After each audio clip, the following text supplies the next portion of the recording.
Smoothie is one of the best supports in NA for sure. He has a lot of playmaking ability and he's very consistent. I think that's important in a player. There's not like too many bad performances out of him, and he usually performs well in lane. So I think that consistency is important in a team because you need like a solid foundation for a team to work off of. I think C9 in general, in the other roles, they don't have people that, really step up. And because of that void, and Smoothie is more like active, he can take up on that role. And I think it's important for him to take up that role because no one else on the team can do it.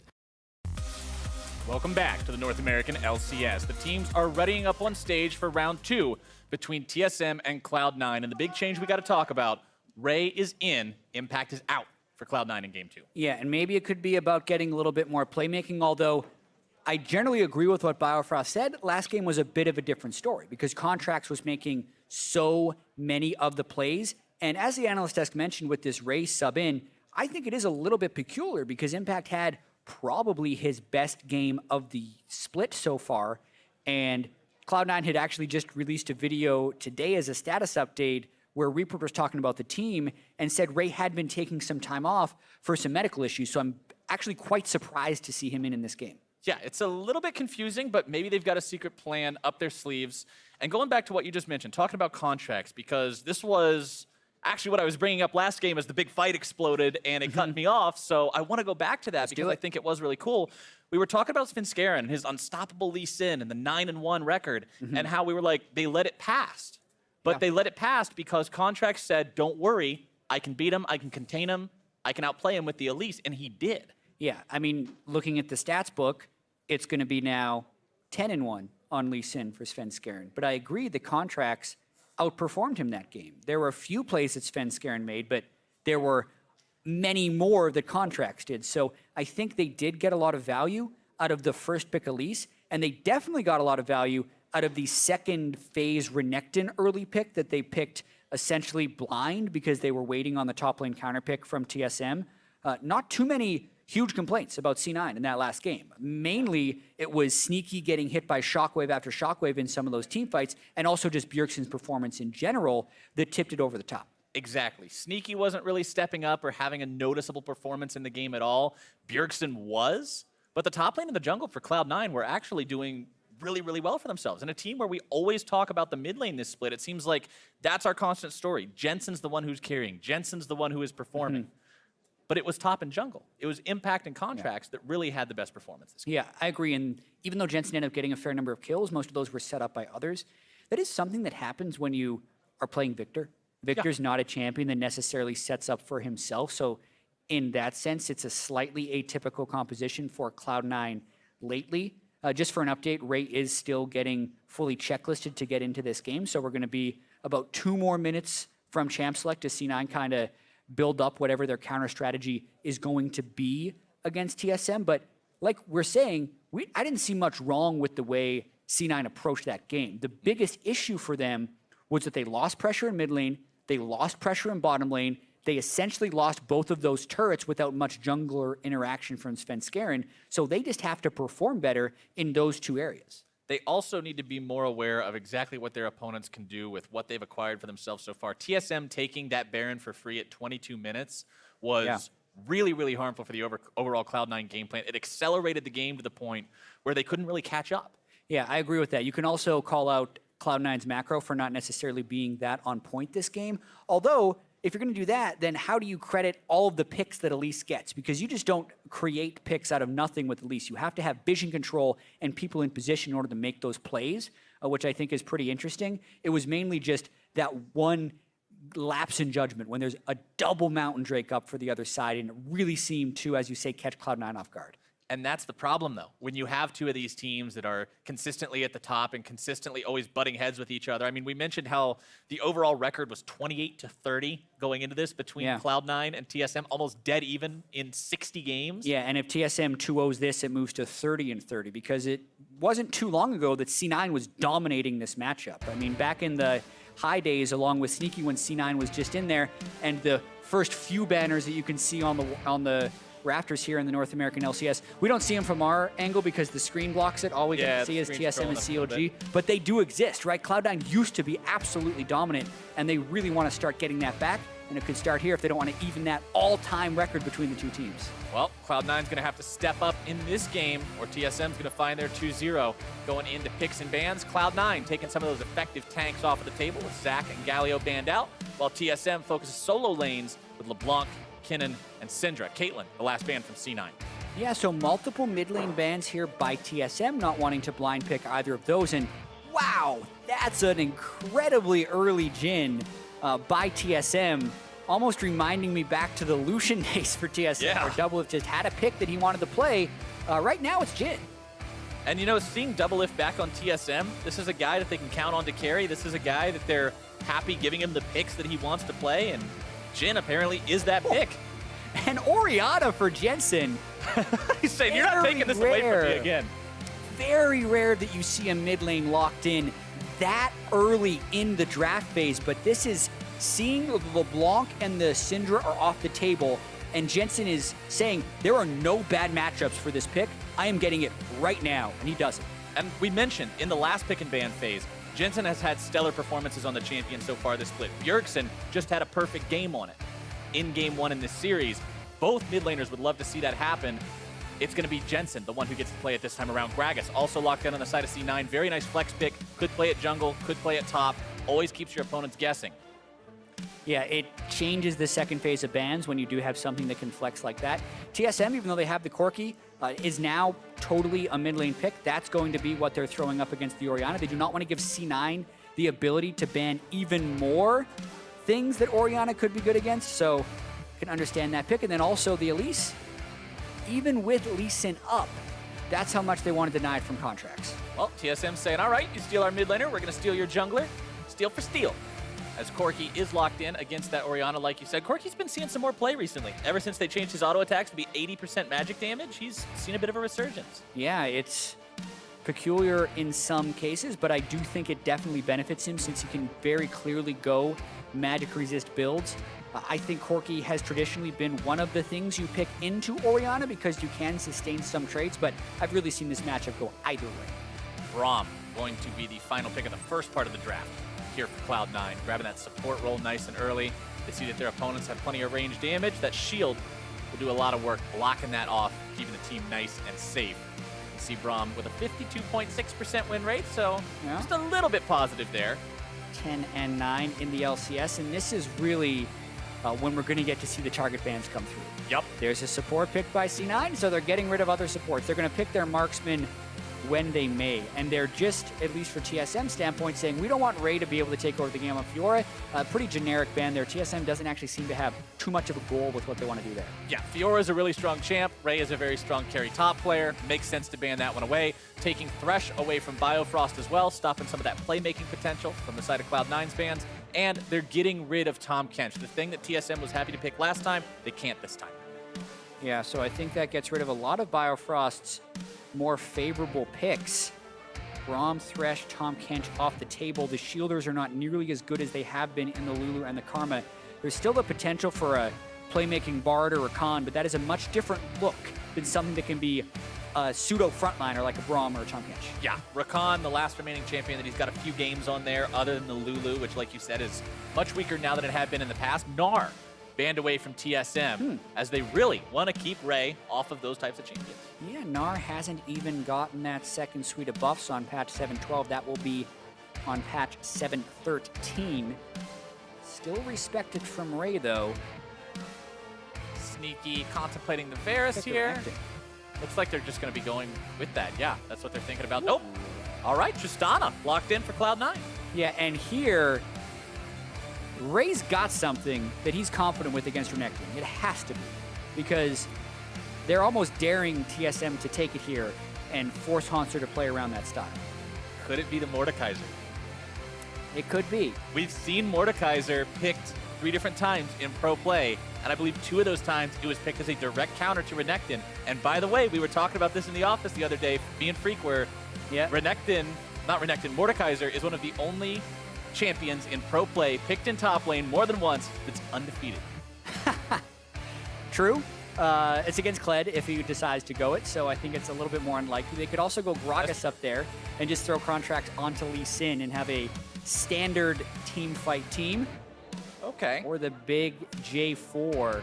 Very something popular Ray right has now. always excelled at. Yeah. Even when nobody else was playing J4, Ray was playing J4. Now that it's one of the better top laners in the game, also very, very strong with the Locket and Stoneplank combination, it's practically inviting him to lock it in. Yeah, I think it's the strongest pick C9 can go with, actually, especially considering the synergy between Orianna and Jarvan as the ultimate delivery system. C9 actually a tremendously strong team-fighting team composition. I think they would be very favored in 5v5s and even gold game. Ray on the Jarvan versus Haunser on the Kled. Haunser got bullied around and sort of smacked down in the last game by the Renekton. We'll have to see if he can get out of laning phase a little bit better off this time around. But bottom lane, Jin Zyra for TSM. That one can be really impressive. Yeah, it absolutely can be, as long as they're not getting picked off by any of the tremendously strong gank threats that C9 have. The teleporting Jarvan from the top lane or the ganking Gragas can provide a ton of pressure, and Braum is great gank assist. So I think that's where C9 is going to try and get their pressure in the bottom lane and desperately try to avoid being pushed in like they were last game. Launching into game number 2 now. You can see the matchups there on your screen. A couple of capable fighters there in the top lane. The Elise, again, made so many plays last game when Contract was piloting it. We'll have to see if Svenskeren can have the same kind of a presence here in game number 2, going up against Contracts on the Gragas. Meanwhile, Jensen will get to show us what his Orianna is made of. And if it's half as impressive as Bjergsen's was in game number 1, it's going to be a force to be reckoned with. Yeah, well, we know Jensen's Orianna is absolutely insane. Just looking at his stats on the year, an 8.8 KDA, 5-2 record, and this is from a team that hasn't been winning a huge percentage of their games, but it's definitely been the standout champion for Jensen. Also want to point out, Jensen going with the Cleanse this game, which isn't going to be particularly useful in the lane matchup against Bjergsen, but it is very useful to get away from lockups that come out from Biofrost or from Svenskeren. Yep. It's useful in the lane, so to speak, when he is getting 2v1. Exactly. By the Elise. So safety there instead of going with Ghost for a slightly better teamfight presence. He really wants the security of the Cleanse for the Cocoon. And one thing to point out, too, about Bjergsen on this Corki, because of Corki's big range when he picks up the package, it is one way to viably run 2 exhausts on your team, which you see them doing this game. Neither support opting for the Ignite this time around. Both want to go for the exhaust to shut down the divers, keep the carries safe. Yeah, at least for someone like Ray, you do want double exhaust against that Jarvan. He's going heavy AD at least early on in the game. Very interested to see how that top lane plays out in this game, since both junglers have very potent gank threats early on, and it can be quite swingy since both these guys like building fairly offensive. And even though Haunser lost the lane last game, he still turned on very well in teamfights. So I'm curious to see if TSM even prioritizes that farm up there, or if they think they get enough late game utility out of a slightly underfarmed Kled. Haunser's also not under nearly as much insta-gib threat against Gragas and Jarvan as he was against Renekton and Elise. We got to watch this, though, because there have been a sneaky Braum and Trisk in the brush. They're not going to interrupt the Raptors, but they are running down to double from Biofrost. I feel like they're just going to end up doing a whole lot of nothing because the minions are too big there, but interesting start. Yeah, they could have potentially tried to make something happen, but instead they'll just wander their way into lane, go back to farming like normal. They don't end up actually missing out on any farm whatsoever, so it's just a slightly delayed beginning for them. Yeah, I thought they were going to harass Svenskeren on Raptors and really disrupt his early jungle, but they opt not to. But even in doing that, they're allowing Doublets and Biofrost to get to really shove on the lane, so kind of instantly on the back foot. And you know, going back to a time when Zyra was #1 pick ban for supports in the meta, it became this thing where you always wanted to contest her early on at level 1 so she couldn't get the seeds down, take control of the lane early. And with Double Lift and Biofrost not having that contest in the lane at that point, you can see how they've taken over. Yeah, definitely hurts the laning phase here from Sneaky and Smoothie, giving the early shove to Double and Biofrost. Contracts would have a path that can make it down there, but Svenskeren beats him to the spot and can probably just ward up the approach. Svenskeren moving into enemy territory now. You can see the on my way ping coming out towards the blue ball of Contracts. Might look to set up shop here. He will find Contracts, who body slams his way out of the way of that one. Svenskeren is low on mana and has no blue buff, by the way. Yeah, he has skipped his blue. He's doing Raptors to red to enemy blue route, hoping the Contracts had slowed down and taken his Krugs. Ends up colliding with him, but they do have the push in both mid and bottom lanes. So they're actually going for a very early blue buff contest. They're bringing Bjergsen over as well, who's going to drag Jensen with him. Three coming in plant to try to spawns. stop this. The plants are there and putting a lot of pain into Smoothie. The blue buff going to go ahead, run out of patience, walk his way back to his spawn point. Smoothie's so low now, Cloud9's got to be careful about wanting to fight this. Yeah, I mean, at the very least, it's going to be a smite fight. If Contract sticks around and TSM doesn't push through on them. Sneaky getting the shove in the lane right now, but TSM has them outnumbered in the jungle. They get the blue. And Scarin with a very nice secure, making sure that they don't spend all that time for nothing. Grabbing that for himself means his mana's going to start to regenerate very rapidly, and he'll continue just moving around, farming up, finding the cocoon now onto Contract. Smoothie, getting the winner's bite down. Exhaust going to be used too. Scarin potentially in some trouble here. Going to be repelling up into the air, flashing up a wall, staying safe for now. Smoothie barely getting away. Deadly Flourish, no mark. Ray and Haunser have made their way into the fights, but Haunser finds himself now in a 2v1, forced to flash over the wall, but Ray follows. Flag and drag, seeing if he can bring him down. Jensen still looking to chase if they can. Scarin is there, trying to keep the protection on. Biofrost coming in too. Deadly Flourish out. Jensen and Ray both having to flash over the wall. What an absolute mess so far, and no one dies. When your jungler wants to steal blue, things that can happen. Oh my goodness, everyone is brought into that fight trying to help out each other. And what's funny is when you walk away from it all, no advantage is really meaningfully gained. The wave is going to crash in the top side, so Ray actually loses out, I think, more than anyone because Haunser stuck around a little bit to get that wave shoving. Everyone else has even farm. Yeah, farms even. Cloud9 did expend more summoner spells, though. They expended their mid laner flash, they expended their support flash, they expended their 80 carry heal, and look at that. Exactly what you said from game number 1. We've seen this be 50-50 before. The fans heard and answered. Unreal. Flip a coin for the fan vote. Yeah, TSM did look stronger in that first game, but C9, I really like their team composition this game if they can execute on these plays. Losing the pressure in the top lane a little bit early and also losing their blue buff to Contracts does hurt their early game. Uh-oh. Triss jump channeled exactly the way he needed to channel it to make sure that even though he was stunned, he still got to jump his way out of the danger. So Biofrost and Doublelift not quite able to find the punish they wanted there. Keep in mind, Sneaky does still have his flash, but not the heal. And Biofrost and Doublelift have yet to buy. Smoothie did go back to base to pick up an extra health crystal of combat stats. Starting to open up a big CS lead, though. That's 14 CS for Doublelift over Sneaky. And Doublelift won the CS battle pretty hard last game, too. He had a 25 CS lead by 10 minutes or something along those lines compared to the Callista from Sneaky. And if he's able to do that every single game with this Jhin and just farm up to the point where you can start hitting those massive crits, that's a problem for Cloud9 because they were not able to address him. Meanwhile, Ray showing us why he's a Jarvan player, why he's a Jarvan picker. Keeping this lane shoved up in the top side. A very, very slight CS lead for him. The Haunser, again, just not able to have a whole lot of lane presence on this Kled. Yeah, and look at Scarin trying to live in the enemy jungle here, not letting Contracts become involved in the game. Got a level on him. Decides to back out, but they do spot Contracts. So having total vision over the Gragas is at least allowing their bottom lane to try and maintain that CS lead. Bjergsen versus Jensen. Keeping an eye on this one, too. Jensen staying ever so slightly ahead in farm, but now Ray already dismounted, looking got to no make flash. those moves onto Haunser, trying to find some damage, but recognizing that Haunser may remount very quickly. Jensen trying to get himself away from this one, sidesteps the cocoon, barely avoiding the maximum range. And that is what he needs to do to get away from these types of plays. Popping the cleanse, keeping himself safe, does not give away a free kill. Still no first blood 7 minutes in.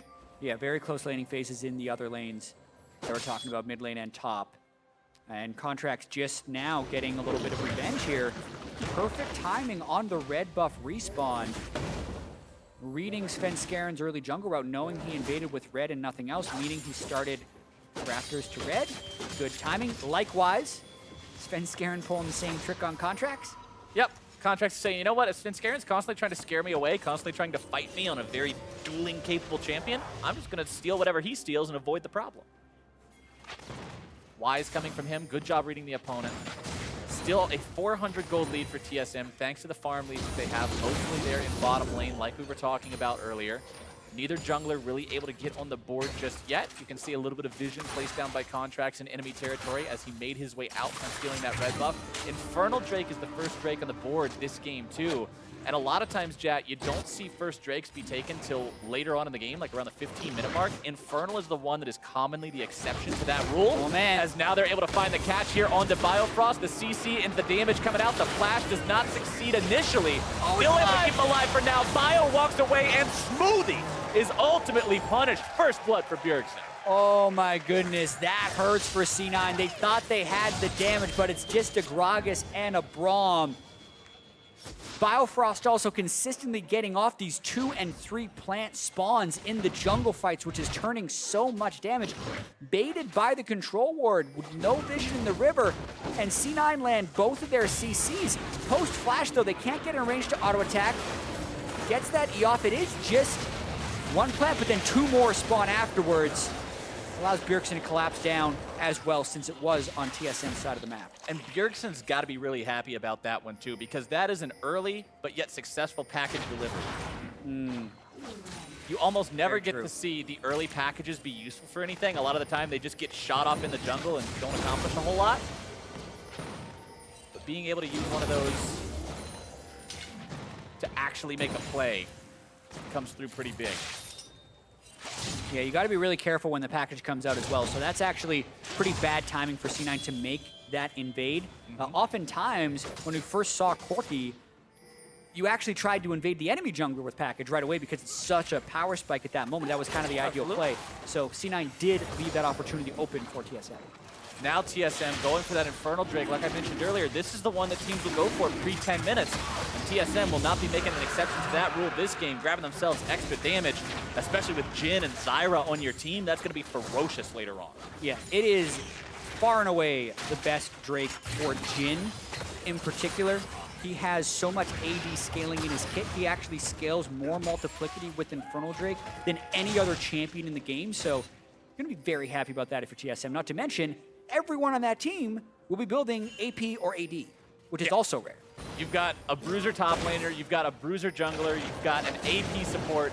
Everybody's getting their worth out of that one. Bjergsen now going to be caught out, because the same thing that happened to Jensen last game happened to him now. Very, very close, but he still walks away. Oh, a flash into the auto attack, and Jensen returns the favor from game number 1. Anything you can do, I can do better. Bjergsen with the greed right there. Jensen gets the proc at the very last. Auto attack follows Bjergsen through flash, and he just had to back away with that minion. Watching it one more time. Doesn't land Frost Bomb. Jensen goes, gets Shockwave, still weaving in the auto attacks. Gets him very low, and then Jensen right here. Bjergsen wants that 1 minion, but he's in flash range. Flash QW because the ball then follows him since he had it on his head. Disrespect by Bjergsen, gets punished. Bjergsen now 1-1 on that Corki, 10 CS behind his opponent. Morello Namicon completed for Jensen, means he's going to be exactly where he wants to be on this Ori. Mana regeneration, ability power, cooldowns, all that good stuff. As Sven and Hanser move themselves up topside, looking to take down the turret first blood, but Cloud9 has plans of their own here in the bottom part of the map. Contracts over the wall, looking to come in, trying to find the cask on the double lift, flashes away to get himself to safety, and now they might be able to repel this attack. Curtain Call opens up, Ray trying to make his way into the fight. Hanser's already there though too. The flag and drag not to accomplish a whole lot just yet. Hanser still kept alive for now. Root comes out, only finding its way onto Smoothie. TSM happy with repelling this attack for the time being, but now they might be in some trouble. Biofrost gonna be taken low. Here comes the pit, and they are stuck. 2 kills the way of Cloud9, a double for Ray.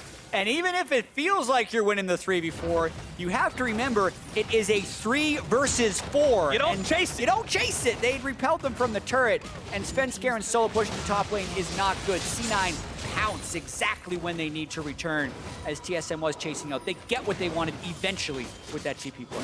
Bjergsen gets greedy, then the rest of the team gets greedy. TSM has got to be careful with these deadly sins this time around, because they are getting punished time and again. Yeah, greed once again. The initial dive was guarded very well against. At least in the top lane, so C9 know they can go. Double if flashes, doesn't get instantly killed, and Biofrost doesn't get hit by the Smoothie Q, so they're fine. And then the ultimate opens up, they're thinking, even better, now we can poke them down and save our turret for sure. And you didn't get Ray, you got his flash. It's time to stop. The flash wasn't burned by Contracts Gragas, and Ray's cooldowns will come back up. rocket jump slows him. Ray gets his ultimate up, doesn't even need his EQ, and they get 2 quick kills in that Cataclysm. TSM so overzealous going in after that one, especially when Biofrost doesn't even have his ultimate. I mean, he's still level 5. There were no Stranglethorns involved in that fight. Have to wonder how much these guys are going to be looking to go for, as Biofrost finding the catch here onto Sneaky, but the damage there isn't quite enough to really pose a threat on him, not with Smoothie nearby.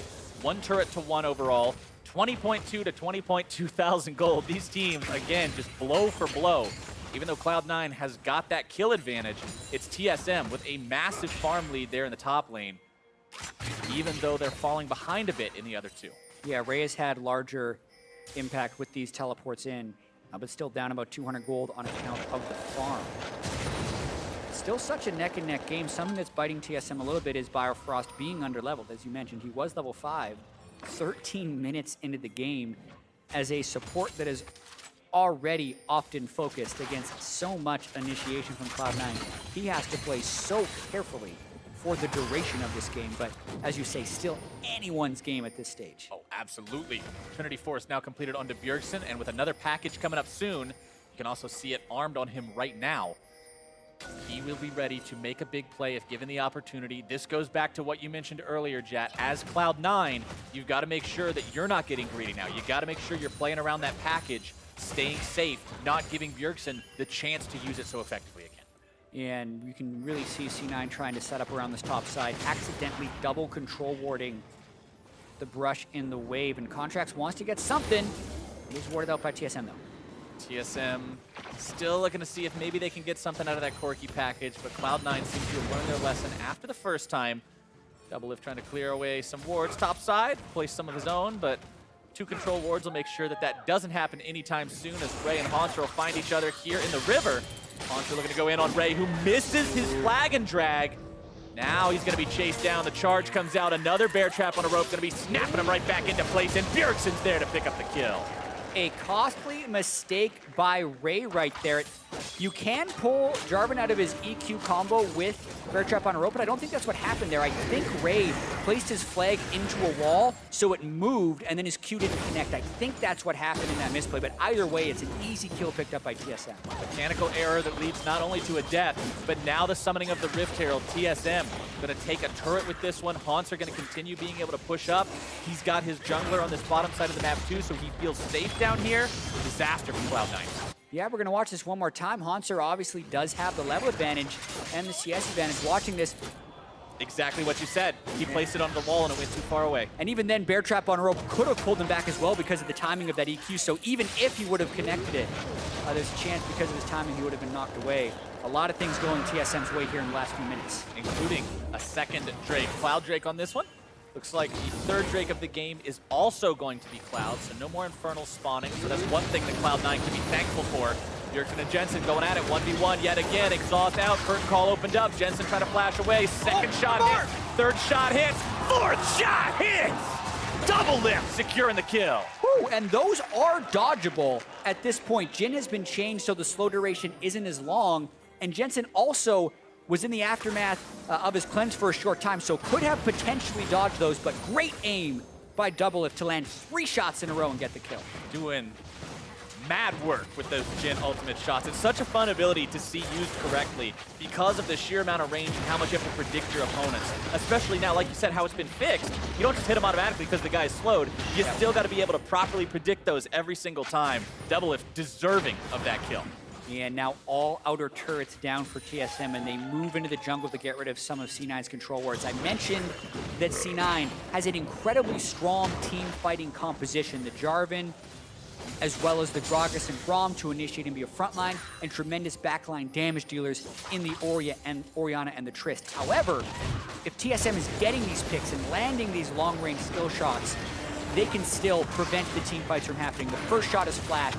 The next 3 land completely true.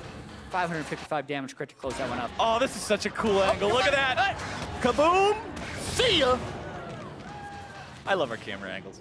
Ooh, Jensen also gets hit by the last shot. We saw that from pretty much every constituent. Yeah, Jensen not as big of a fan of that final shot as the rest of us were, but now he's 1-1, Bjergsen 2-1. Very close contest between these mid laners again. And remember, these two are always in the conversation for top mid laner in NA. It's them and Froggen, the Danes, that are always putting up the numbers, always the ones just far outclassing everybody else in NALCS. So getting to watch two of them go head-to-head like this, it's always that question of which one of them is going to have the better performance this series, which one of them is going to make that defining factor that pulls their team out ahead.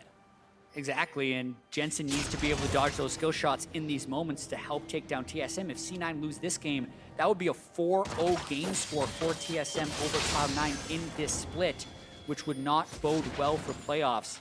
This week in particular, so important for both of these teams. TSM plays C9 today, Immortals tomorrow. Cloud9 plays TSM today, COG tomorrow. So the top of the table are facing off right away this week. And that dictates a lot of momentum moving into playoffs, even though it is still 5 to 6 weeks away. And not even the momentum of just moving into playoffs, but even going on to that second game this week. If you have a demoralizing 0-2, that doesn't bode well for having to go up against an equally tough opponent in the next 24 hours. Cloud9 really wants to at least take this to all 3 games. This is a team that, remember, took TSM all the way in a best-of-5 in the spring split playoffs. It came down to a single team fight that they were unfortunately unable to execute on that gave the game over to TSM. You can't say TSM didn't earn it. They played the series very well. They played the game very well.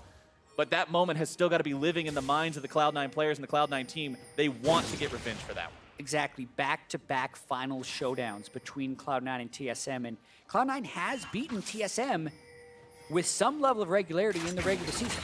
Looking back to the spring split, C9 are the ones that started the split 8-0. Now in the summer, both teams did start off a little slowly, but it is now TSM on the 11-game, 4-match win streak. And looking to just continue on their performance. They're 1 game away from Immortals in the standings. If they would beat them tomorrow and beat C9 here, they would be #1 in the summer split as they move off to Rift Rivals, but we're getting ahead of ourselves. Still 4,000 gold. C9 has plenty of playmaking opportunities and need to get themselves back into this game. And one way to do it is what you were talking about in the draft, Jat. The wombo combo potential from Cloud9 as the curtain call opens up. Ray eats 3 shots. The 4th one coming through does get weaved right past Smoothie. Charge coming out, looking to make this fight happen if they can. Bjergsen with a delivery over the wall, but can they continue the fight? The shockwave comes through, not going to be finding anyone. Haunter dismounted. Bjergsen and the rest of TSM disengaging this one, not quite finding their mark. Yeah, they might try and use this to get vision of the Baron area, though you can see some of the strength of the C9 frontline there. TSM, very difficult for them to get into that fight and stick. Not the same type of team fighting power TSM had in game 1. Cloud9 still down 4,000 gold, still only have 1 turret, no Drakes, so they've got quite a few hills to climb over if they want to find a win in this one. But that wombo combo potential in a team fight, you just get one good fight where Ray traps a couple different people in that ultimate, throw a shockwave on top of it, you can still turn this. And if Sneaky can get to the point where he scales up to a high level, he's got plenty of attack range, he's got 3, maybe even 4 items under his belt, there's always that possibility to win a team fight. Yeah, it feels like everyone's going with that Infinity Edge static shift rapid fire cannon build. When you hit that on Trist, you are so powerful. And there's not many people on TSM that can build defensive. So Cataclysm into Shockwave at any point would be lethal. Svenskeren finding out Ray. He's out. This Elise is actually higher level than the Jarvan and takes him down 1v1, just chases him. Yeah, Ray didn't want to flash away because Svenskeren may have even been able to chase just with a simple repel, so really not a good game for Ray. That's the second almost just questionable death where he dies off on his own without much effort expended by TSM, and that's a killer for your map pressure in general and allows TSM to start taking over.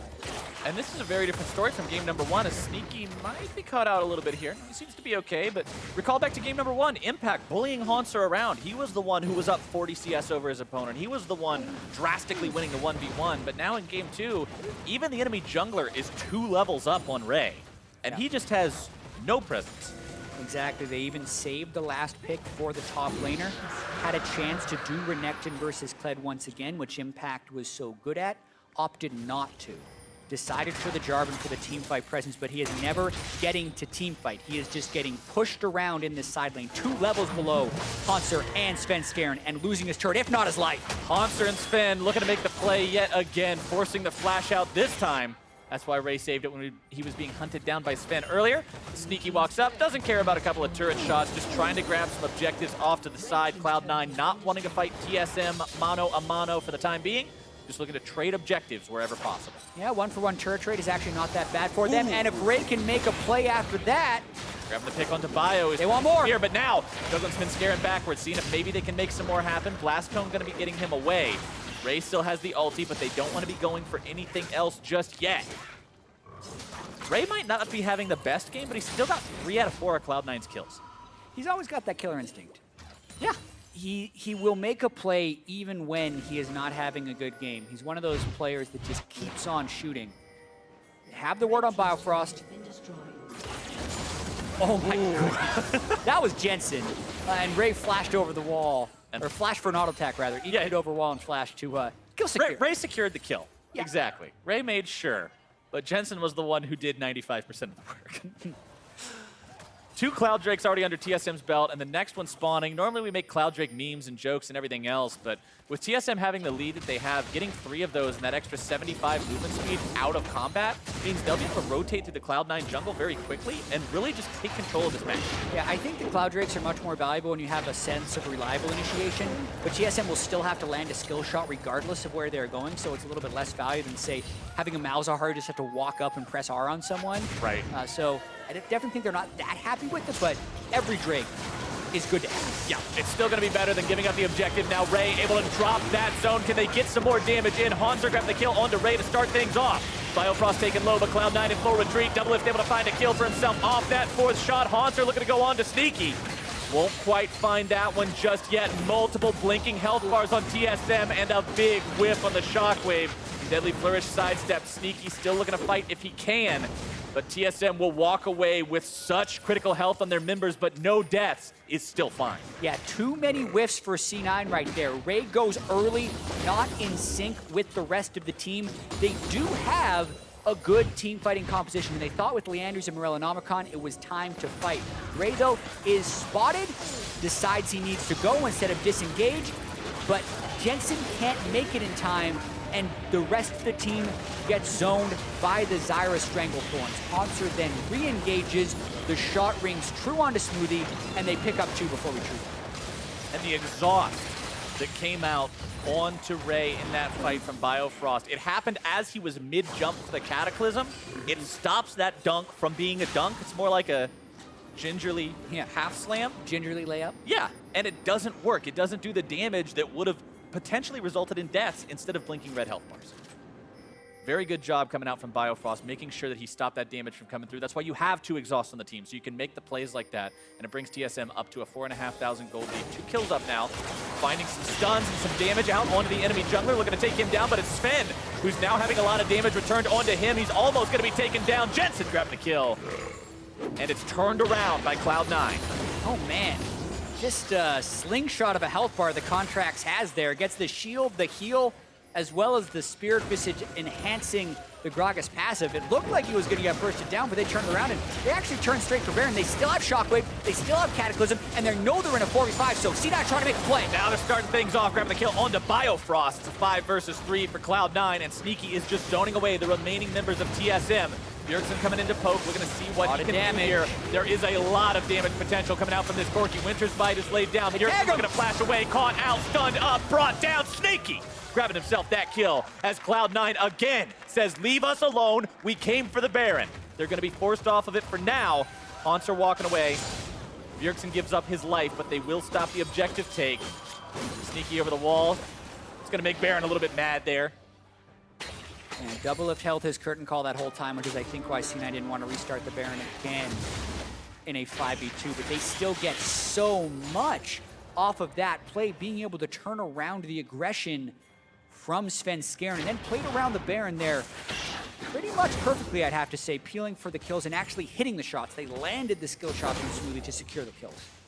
Cloud9 showing that they might be down, but down does not mean out. It ain't over till the Nexus explodes, and with plays like that, they can easily work their way back into the driver's seat of this game. They will need to shut down TSM's overall control of the game, which has not ceased since early on. TSM has always been the one making the decisions. True, but they're at such a strong point right now, they should continue to force. The rapid-fire cannon being completed on a CP makes him very strong.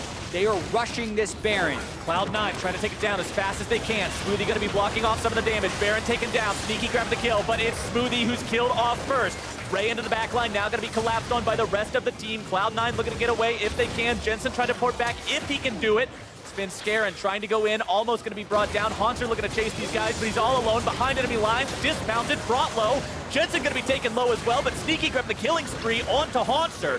Cloud9 still retreating. It's a 1-for-1 so far. Support for enemy top laner. They grab the objective and they get the favorable trade. And it looks like the communication finally synced up there for C9. They secured the Baron, Smoothie fell, Ray EQ'd in, and then held his Cataclysm. He retreated and used it to buy time, and the rest of the team kited back as Haunter chased to pick up one more kill. Oh my goodness, Sneaky on a rampage. Special delivery. That's a lot of damage coming through. Static Shiv, Rapid Fire Cannon, Tristana onto the very squishy Zyra. Not only do they get the Baron, they pick up the kill advantage on the backside, and Drake is still up. Cloud9 has just completely brought themselves back into this game, Chad. This was a team that played the first 25 minutes on the back foot. They waited, they scaled, now they're in a position of power. They've nearly tied the gold up. They're pushing down the mid lane. They've got the 5 versus 4 advantage for the next few seconds, so they'll take down this tier 2. They are looking good. They just have so many tools now that they are not down in gold, and they are willing to force these 5 versus 5s.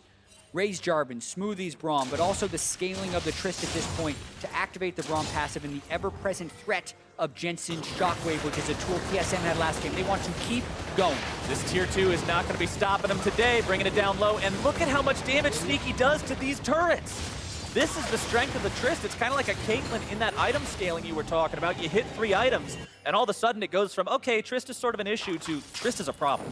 Yeah, first gold lead C9 has had as far as I can remember this game, so they have absolutely activated, and TSM is reeling. They have to find a way to recover and find their space in this game, but they haven't necessarily hit those points. They don't have the stone plate on his plate, and they don't have the stickiness in these team fights. Monster trying to take down this Cloud Drake, make sure that TSM maintains that advantage. Oh my goodness, no way!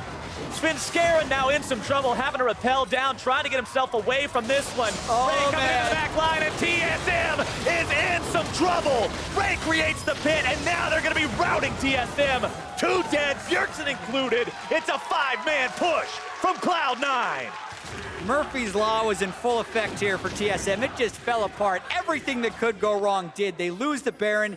Hunter dismounts on the Drake, and Sneaky comes in to last hit it. This, even though the gold is only 1,000, almost feels like it's all but over. The momentum is so heavily in C9's favor. Baron up, 3v5 now. They're going for a push. Cloud9 pushing down the mid lane, 5 men strong. Bjergsen and Sven Scarin not respawning for another 15 seconds. TSM will not even bother trying to defend this one. Cloud9 will take first inhib 31 minutes in, pinging back into the enemy jungle, taking everything with them. It's going to be a scorched earth policy here in this jungle. Let's watch TSM leash the dragon one more time. Hey, no one clears the little baby ward there, so they know that Sven Scarin isn't in smite range. He comes around the way where he couldn't just jump in the back of the pit, and then Ray also lands his TP into a beautiful knockup and a 3-man trap in the Cataclysm, forces double his flash, and he'll gets the kill on Bjergsen and Sven Scarin. That sets up the turret. This has been an absolute rampage. Sven Scarin. Whoops. Now you see him, now you don't. Cloud9 grabbing themselves kill number 12. That kind of trigger pull is exactly what's going to keep these pushes alive. The momentum for C9 has been unstoppable since they got that Baron buff, and it's not quitting anytime soon. Inhibitor turret number 2 going to be dropping now as the Baron power play of almost 6,000 gold has catapulted this team into a potential victory position. 2 inhibs down. Contract's not quite able to make the play he was looking for there onto double lift. Bjerg and Double gonna have to pull out something crazy to make this defense happen here. Smoothie down below half HP, needing to be careful about being the front line that he wants to be. Sneaky, so strong. Yep, Baron is down, so they're going to be a little careful, but there goes Ray. Ray into the back line, looking to start this one off, finish this game if he can. The pick comes out, Ray now retreating. Nexus turret number 1 down. Sneaky putting those shots into number 2. Bjergsen coming in, trying to stop these guys if he can. Shot comes out. 4th shot making its way onto Smoothie. Package delivery, but now Bjerg's going to be in some trouble. Sneaky going point blank. Takes him down, dominating for the AD carry. As now Haunter's going to be dismounted. C9 looking to win this fight and win this game. A double kill for Sneaky. Looking to make it a triple. Biofrost going to be taken down next. Sneaky still keeping himself away, shielded up, staying alive. Finn Scarin cannot do anything. Quadra kill for Sneaky. Can they get it? I don't even know if they care. The Nexus is the target. Doublelift will not give the Penta, but it does not matter. Cloud9 will take us to game 3. Get him, Sneaky. Get him. Go for it, go for it, go for it. Oh!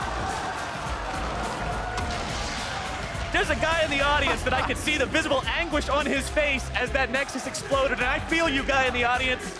We all wanted to see that Penta. Yeah, absolutely. It was so close. Doublelift even comes out of base. And that was like a 1/10 of a second away. But let's not have that take away from the surge that C9 made at the end of that game. They were down 5,000 gold at 22 minutes, and they won by 33.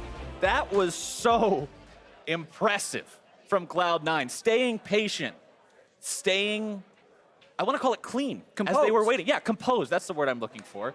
It was just incredible to watch. Yeah, because as soon as they got that Baron, it was all of a sudden like they said, okay, no more waiting, here's where we go. And Sneaky just getting the one-shot kill onto Biofrost, and then later getting the one-shot kill onto Dragon. He did everything but have to type TY for Leash in all chat, because that was just perfect. I mean, for all we know, he did. We have all chat turned off. Oh, yeah, we do have all chat turned off.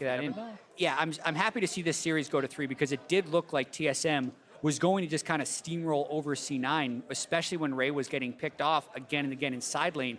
But he didn't tilt. He kept staying in the game, and the rest of C9 just continually found the picks. I mean, from the moment where Contracts didn't die to that pick, Sneaky saved him with the heal and Jensen saved him with the shield. That was just a rampage from C9 after that point. Yeah, that was the turning point. It was definitely a fantastic performance from Cloud9, and TSM went a little bit off the rails, but we're going to send things over to Dash and Zyrene, who are standing by to break it all down. Thank you very much, gentlemen. I'm right there with Jat when he talks about I was all but ready to call that over in terms of TSM's favor with the way that that game was developing to begin with. But C9 strikes back with a very decisive Baron call, and then they steamroll that through to the finish. But before we get into the gameplay, I want to talk about champion select because we saw interesting priority out of both teams here through that early phases of pick bans. Early Jhin priority and early Orianna and Gragas priority out of Cloud9. What are your thoughts on this? Yeah, the Jhin was kind of, I was like, are they going to first pick Lee Sin or Elise? They went with the Jhin with the Caitlyn banned out, and that was a little bit of a head tilter, but I feel like it's a takeaway from the sneaky pocket pick. And then the Orianna, it felt like Jensen in the last game was so frustrated up against the Orianna, he had the counter pick of whatever he wanted, chose Victor, and it didn't work out for him, so he takes it away for himself. Does get a solo kill, so I definitely think it worked out and helped them a whole bunch. And then the Gragas instead of the Elise or instead of the Lee Sin as a takeaway just shows Cloud9, we're saying, all right, you took this away from us, we'll take this away from you. Now we're going to play our own game. No more takeaways, right? Now they're going to try to play their own strategy. I think that's key there, right? The idea that Orianna is such a comfortable champion for Jensen, as well as being a solid takeaway from Bjergsen as he displayed some prowess on it in game 1. But then as we fill out the rest of this lineup, you've got the Gragas and the Brahms, makes for a very well-rounded C9 comp that we're used to seeing, even the, the Ray on Jarvan. The other pick that jumps out to me is the Tristana for Sneaky. Again, this is a pick that's finding her way back into the meta slowly here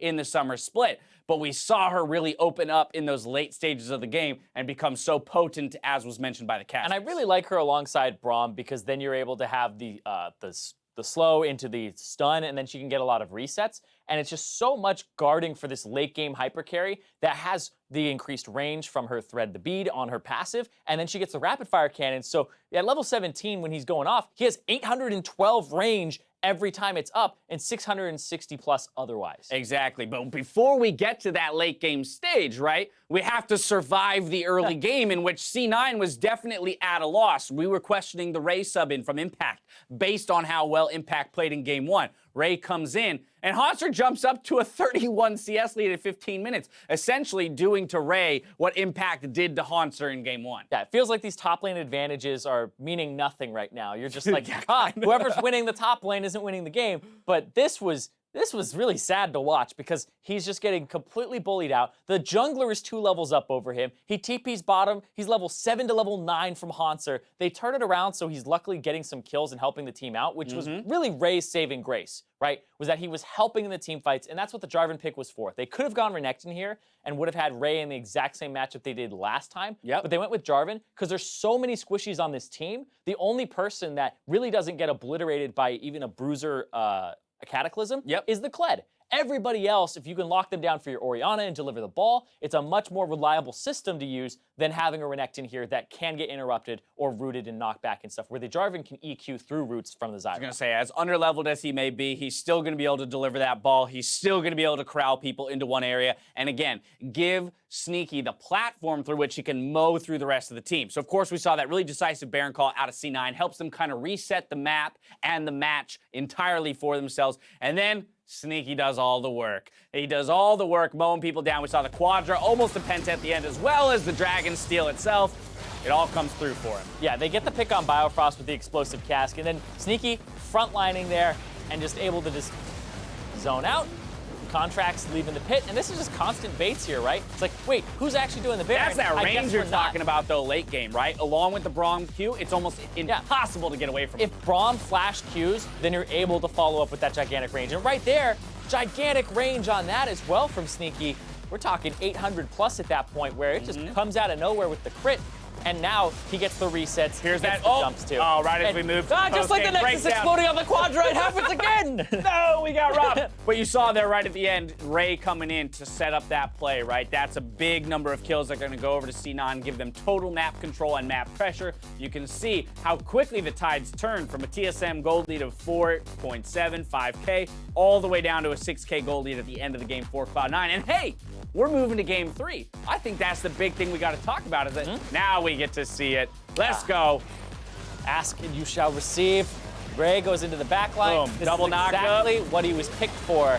He waits for the Valkyrie and then uses the Cataclysm afterwards. So Bjergsen's stuck in there, and then Sneaky gets the W, gets the reset. Sneaky picks up player of the game 9, 0, and 5. Providing all the damage you need to provide to carry this game. I mean, that's really what it comes down to, because although the score lines of almost every C9 player look fairly decent, there's no denying that they were struggling in the early game, and they had to wrestle control back from TSM. Yeah, there were really some moments where I think Jensen getting a solo kill on Bjergsen after Bjergsen got that early kill in the jungle was a big momentum swing for them. The Baron call was the one that definitely sticks out, but then Sneaky just kind of adding insult to injury, where they were coming back in the game, but then picking up the Drake, picking up the kills back and over and over again, and it wasn't back and forth at that point. It was just once back, and then it was forth, and C9 did not let up the pressure because the Tristana scaling. Like, Tristana hasn't been in the meta for a while, but remember, she used to be the hyper scaler with the long range next to Vayne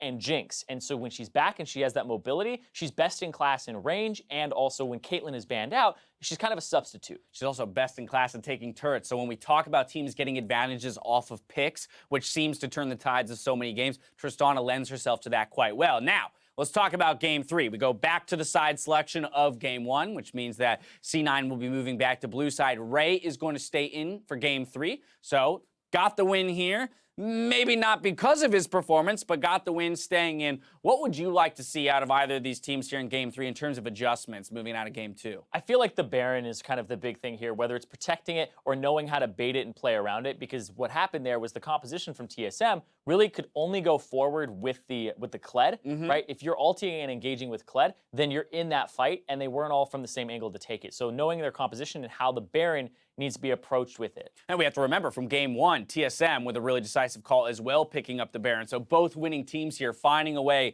to make the Baron a priority and establish their vision and control around it. Because it's been the thing that breaks the game open for either team that takes it early, is the one that's able to actually get that momentum back in the game and end up taking home the victory. All right, so now I want to zero back in on that mid lane matchup one more time because we teased it at the beginning of the day. We saw Jensen this time around getting the victory, even though necessarily not, establishing massive CS leads in the very early game.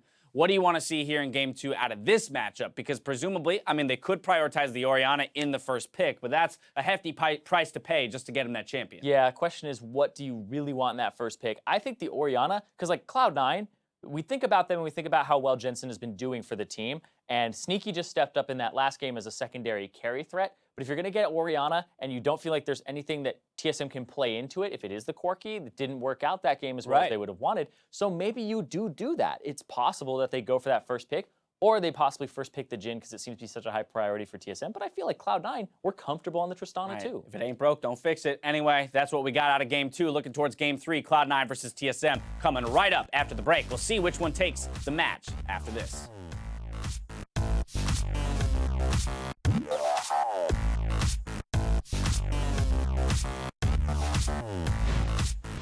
What if I just stare at you? Rampage. You think you'll... Nothing's gonna happen. Oh, I never mind. You're just gonna make me feel awkward. The flash does not succeed initially. Still able to keep alive for now. Bio walks away, and Smoothie is ultimately punished. Oh, a flash into the auto attack, and Jensen returns the favor. At least stop. Nice. Sorry, no flash, no flash. I'm not okay. I'm not okay. Nice. First call opened up. Jensen trying to flash away. Second shot hits. Third shot hits.